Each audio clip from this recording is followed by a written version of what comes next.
ভাই মানুষ অনেকে বলে কি যে জায়েদ খানকে ধইরা যদি ধুমসে পিটাইতে পারতাম তাহলে আমি মনে খুব শান্তি পাইতাম। আপনার ব্যাপারে শুনছি বিদেশে গেলে বলে এই বেহাটা পিটাইতে পারেন, আমি তো পিটাইতে পারবো না, চ্যানেলের ভিতরে থাকে, মারার সুযোগ নেই। এরকম শুনছেন? অনেক। তাহলে আমরা আপনার আমার সেম কেস, কিন্তু আমারে যারা গালি দেয় আপনারও গালি দেয়। আমারে ফোন করেই বলে যে এই বেহায়া লোকের শোতে যাওয়া যাবে না। আমি ভাই আমিও তো আর এক বেহায়া, তো যেতে হবে, কিছু করেন না। তাহলে কি আমরা দুইজনই বেহায়া? একদম সেম লাইনে আছি, আপনার একটু ফলোয়ার বেশি, আমার একটু কম। এই যে না, আমার তো মনে হয় যে আপনার ফলোয়ার আমার চেয়ে বেশি। না না, কে বলছে? আপনি অনেক আগায় আসছেন। আপনিও আগায় চলে গেছেন, দুইবার এক মাসে দুইবার বিজনেস ক্লাসে আমেরিকা যাচ্ছেন, সেটা কোনো ম্যাটার না, কিন্তু আবার এমিরেটসে যাচ্ছেন বোধহয়। আমি তো আপনার মতো ডিগবাজি দিতে পারি না, আপনি তো পারেন। ডিগবাজি ছাড়া মাইক ধরেই যে যাওয়াই ফেলতেছেন, তাতেই তো বিজনেস ক্লাসে এমিরেটস চলে আসতেছে। তা আমি তো কিছুই না। জীবনের একমাত্র লক্ষ্য কি বিজনেস ক্লাসে চড়া হতে পারে?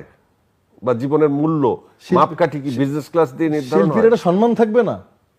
আপনি সবার সাথে পাবলিকের সাথে দাঁড়ায় যাবেন, এটা তো হতে পারে না। আমি জন্মের পর থেকে